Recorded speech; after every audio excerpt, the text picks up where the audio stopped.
Hello everyone, it's Joe here, your local real estate professional here in Colorado Springs, Colorado, and serving the greater El Paso County area.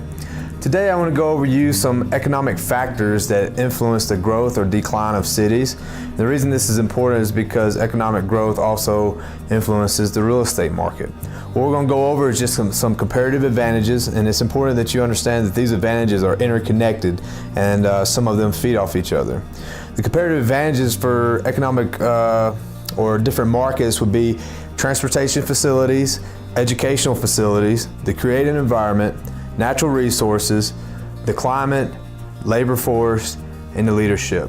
So I'm going to delve into these a little bit more and explain them as well as relate them to the local Colorado Springs market. Transportation facilities is just as it explains, it's transportation operations in the area. It allows people to come to and leave an area more efficiently. Here in Colorado Springs, we have the Colorado Springs Airport. We have bus systems that allow people to travel to Denver and Cripple Creek and other places throughout Colorado. We also have the typical Lyft, taxi, and Uber operations here in the Springs. Next, for future development, the Hyperloop may be implemented here, and that's going to be a great advantage for the entire state of Colorado, and Colorado Springs is going to benefit greatly from that if it's successful, the Hyperloop.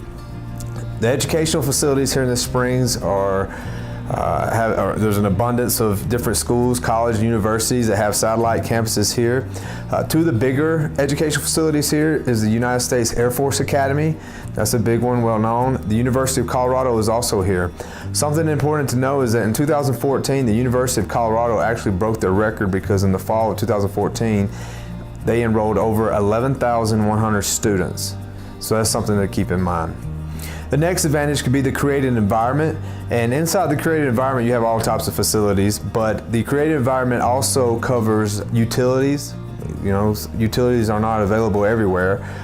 In the city it is, but when you get out in the mountains, sometimes utilities aren't to the property line or whatever the case may be.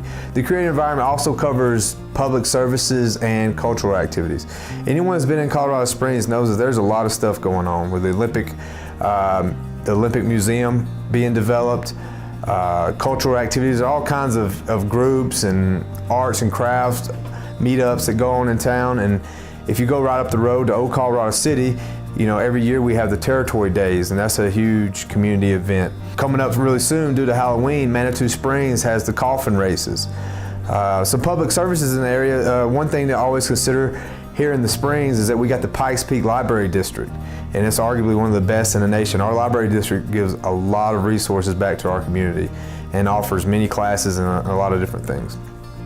The next comparative advantage I went over or mentioned was the natural resources. Colorado has provided a lot of gold, ore, coal, things like that. I'm really unfamiliar with any recent business operations inside the natural resource realm. However, we do know that Denver's origin really came from the gold and silver found in the nearby mountains. Cripple Creek, if anybody's been up there, you know that Cripple Creek was heavily influenced by the gold mines as well. Climate is the next advantage, and in some areas the climate can be the dominant advantage. In very touristy areas down in Florida or California, a lot of people try to go there to retire due to the beach and the weather and stuff like that. Fortunately or unfortunately, there's no seas and oceans in Colorado. However, we have mountainous climate, and that provides other advantages. Colorado Springs, we're located here at the base of the Pikes Peak Mountain, the famous Pikes Peak Mountain. That attracts tourism. If you go to the top of that, that's very beautiful.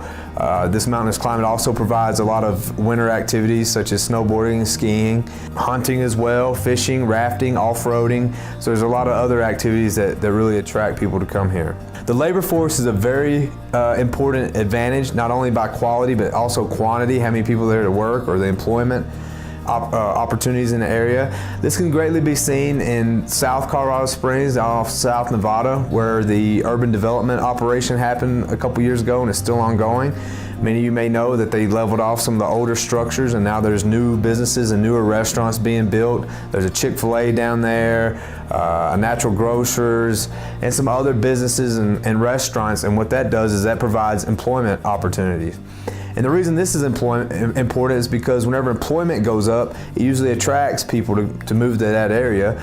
And whenever that happens, the demand for housing goes up, and that's how it influences the real estate market. The last advantage is the leadership of a community. And this is by far not a political video whatsoever, but all of these advantages can be capitalized on or mitigated by strategic decisions made by our leadership. So a high caliber leadership of a community can really enhance a market's strengths and reduce their weaknesses. So just to recap real fast, if you go to invest in a certain area, some things to look out for that influence the economic health of an area: transportation facilities, educational facilities, the created environment, natural resources, climate, the labor force, and the leadership of that area. These advantages are some things that you should consider looking into. If you have any questions or concerns dealing with real estate, you know who to call.